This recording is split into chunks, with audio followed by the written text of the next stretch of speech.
In Palestine, about 8 civilians were killed and others were wounded in a new bombardment by the Israeli occupation forces on the Gaza Strip. And in Haiti, flash floods triggered by heavy rains in the north left at least 7 people dead and 10 others injured. In France, Prime Minister François Bayrou announces the 4th cabinet of the year.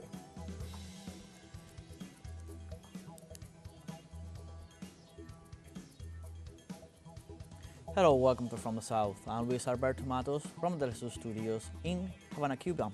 We begin with the news.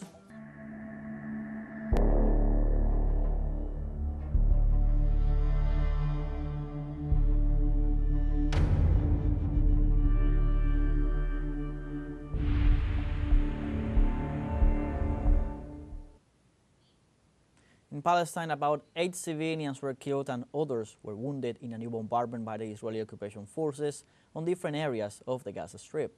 According to local media, several aircraft flew over the Palestinian enclave, hitting the towns of Deir al-Balah in central Gaza and Hammam al-Samra in the east. In the latter, 4 civilians were reported dead after a rocket landed on a family's home. In Deir al-Balah, 4 policemen were killed while trying to secure a truck carrying food supplies.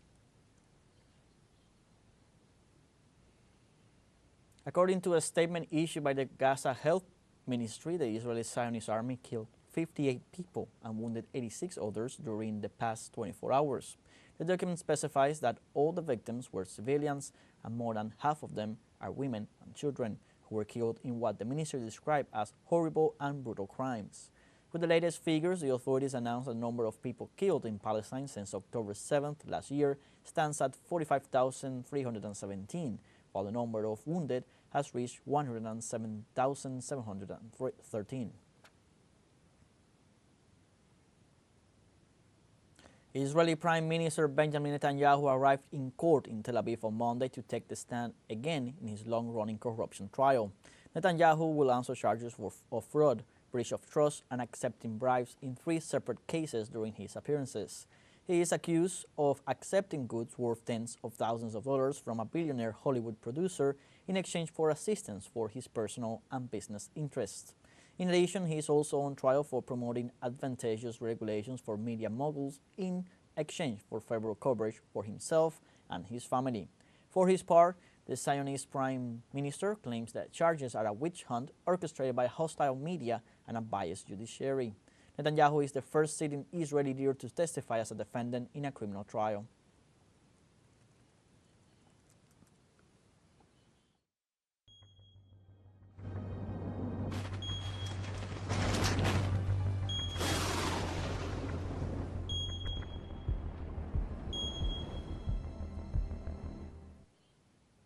Torrential rains battered northwestern Haiti, leading to flash floods which brought about at least 7 fatalities and 10 other people injured.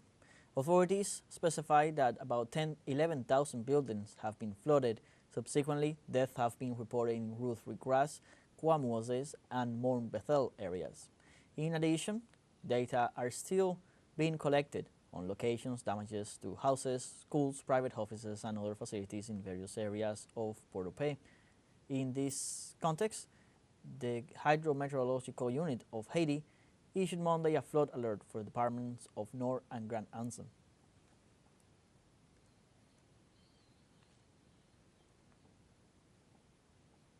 In this context, the Haitian government announced a plan to help the most vulnerable households in the midst of the climate crisis the country is experiencing. With the aim of satisfying some of the basic needs of the population, the government will launch a special program at the end of the year to support the most vulnerable. They emphasize that priority will be given to the elderly, the disabled, and single mothers.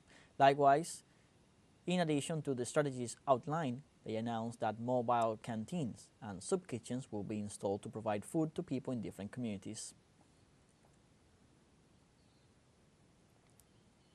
And the Public Ministry of Peru initiated a preliminary investigation against the company Petroperú for an alleged crime of environmental contamination.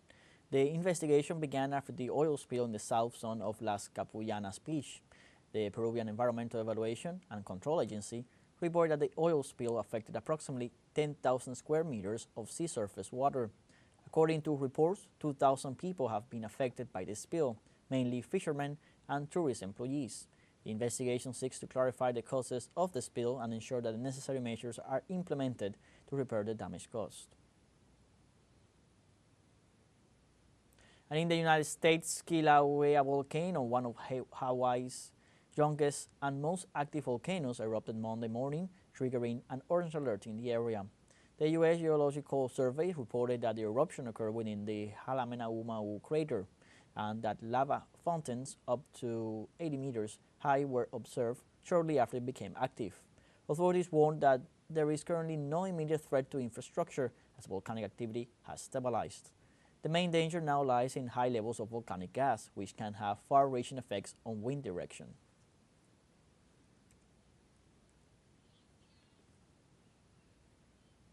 And in Mozambique, the death toll from the passage of Cyclone Chido rose to 120.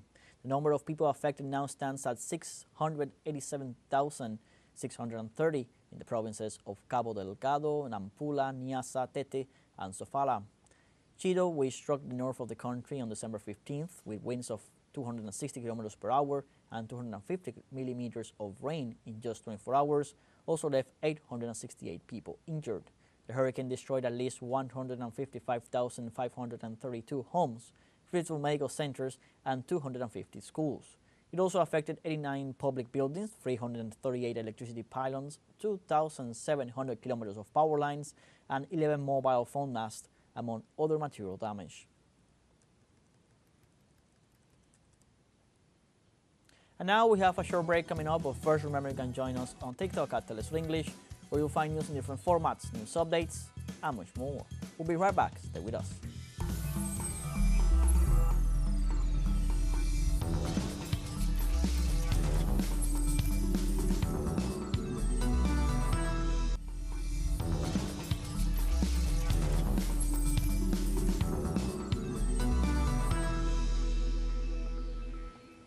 Welcome back. In El Salvador, officials deputies passed on Monday afternoon a new mining law that approves mining exploitation, which was banned since 2017. Social and environmental organizations gathered in front of the Legislative Assembly to show their rejection of the mining law and also pointed out environmental and social risks for the population. Protesters assured that they will continue with the demonstrations as pressure on the government to express their dissatisfaction. The decision was made despite protests from the Council of the University of El Salvador, which expressed its concern about the environmental impact that the reactivation of metallic mining would generate in the country. And in El Salvador, the Archbishop of San Salvador, Monsignor José Luis Escobar Alas, asked the government of Nayib Bukele not to pass a new mining law that would harm the population. Queremos pedir a las autoridades de nuestro país. We want to ask the authorities of our country, both the government and the legislature, not to approve a new mining law that would allow mining exploitation in our territory. On the contrary, the law that was approved in 2017 that protects our country from all mining exploitation should remain in force. We are facing a life and death situation. It is not a partisan political discussion. It is about the protection of people's lives, people's health. That is why we made this request, and that is why the Church raises its voice for the benefit of all, on behalf of these people who have suffered so much over time, over the years, since the conquest, and in the name of God Himself. We ask you not to allow mining exploitation, which would take away the precious metals of our country, once again stripping us of them, but this time leaving in their place a large amount of lethal poison that will cause much harm to the population. Likewise, the leader of the Santa Marta community, Peter Natareno, pointed out that the people is still outraged at the approval of the new mining law. Mucha indignación, o sea, la gente está indignada después There is a lot of indignation. People are outraged after, in our case, almost 2 years of struggle for the release of the 5 environmentalists, community leaders. Then the unconstitutional president that we have spoke, saying that they are going to open mining in this country, which has outraged a people who fought for many years, even having environmental martyrs in 2009, having people who fought and had to take refuge in Europe, such as journalists from Radio Victoria, among other organizations that were exiled. In our news in Colombia, former drug trafficker Fabio Ochoa Vasquez arrived at Bogota's El Dorado airport on Monday after serving a 23-year prison sentence in the United States for drug trafficking. Former associate of the late drug lord Pablo Escobar, Ochoa Vasquez was released by the U.S. Justice Department on December 3rd. The 67-year-old former Medellin cartel leader arrived accompanied by U.S. agents who turned him over to Colombian immigration officials. Vasquez was convicted by a U.S. jury in May 2003 of conspiracy to distribute cocaine and attempted drug smuggling in connection with the shipment of up to 30 tons of cocaine per month into the United States between 1997 and 1999.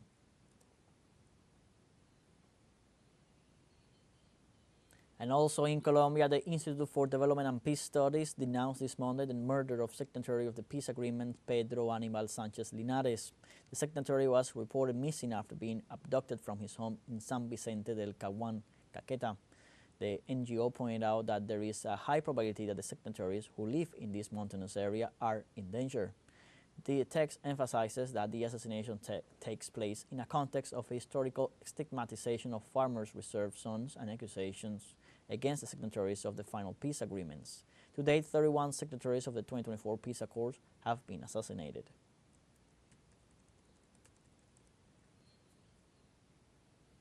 And in Panama, several former presidents issued a statement emphasizing that the country's sovereignty and independence are non-negotiable, also supporting the recent declarations of President José Raúl Mulino. In the text, the personalities point out the sovereignty and independence of our country are non-negotiable and are part of our history of struggle and irreversible conquest. This is one of the great values that we Panamanians offer to the world, giving the international community the guarantee that we will not participate or be active in any conflict. They concluded by saying we Panamanians may think differently in many aspects, but when it comes to our canal and our sovereignty, we all unite under one flag. As former presidents, we support the statements made by President José Raúl Mulino and unite under the affirmation that the sovereignty of our country and our canal are non-negotiable.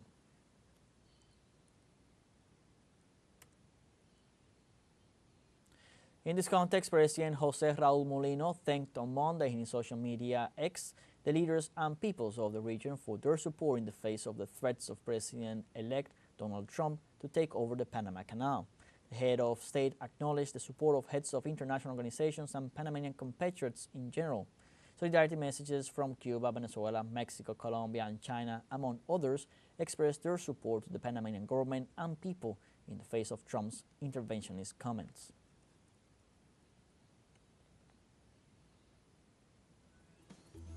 We now have a second short break coming up, but before we invite you to visit our YouTube channel at teleSUR English, there you'll be able to rewatch our interviews, top stories, special broadcastings, and more. Hit the subscribe button and activate the notification bell to stay up to date on the world's most recent events. Final short break, don't go away.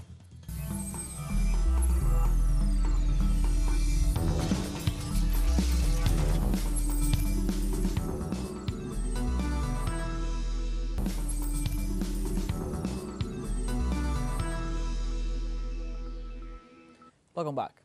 In Chile, Mapuche communities denounced state violence against their culture after police actions in their territory. The Mapuches claimed that the Chilean investigative police had also violated their fundamental rights, contradicting the peace plan and the agreement reached with the government. In this sense, the actions provoked further criticism of the facade of the peace plan and what the Mapuche consider an extension of the historical state repression against their people. A statement issued by the Mapuche community on December 18th emphasizes the rejection of the police actions and reiterates that they constitute a violation of fundamental rights.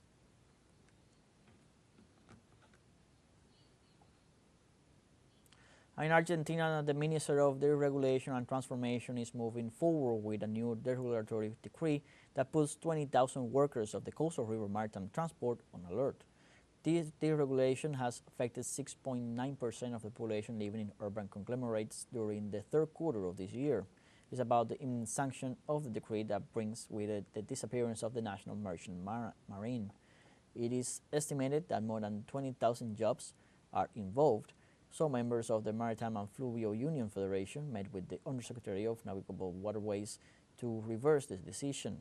After 1 year of Milei's government, 34,000 workers were dismissed, which meant a reduction of 7% of the national workforce.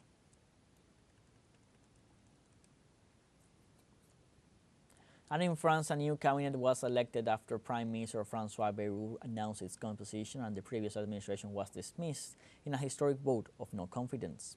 After days of negotiations, Bayrou formed a government made up of members of the outgoing team, dominated by conservatives and new figures from the center or left. One of the most urgent tasks for the new team will be to draw up a budget for 2025.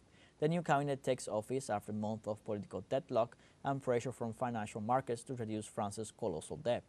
Bayrou replaced Michel Barnier, who resigned earlier this month after a historic no-confidence vote over the budget forced him to step down along with members of his cabinet.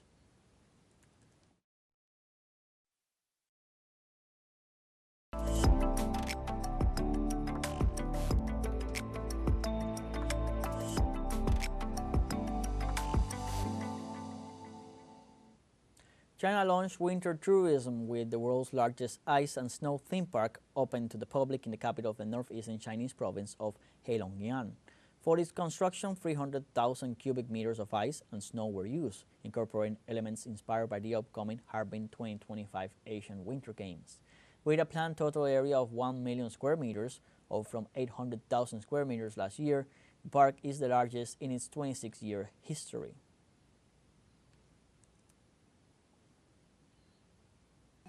Like this, we have come to the end of this news brief. You can find these and many other stories on our website, telesurenglish.net. So join us on our social medias on Facebook, X, Instagram, Telegram, and TikTok. For TeleSUR English, I'm Luis Alberto Matos. Happy holidays, and thank you for watching.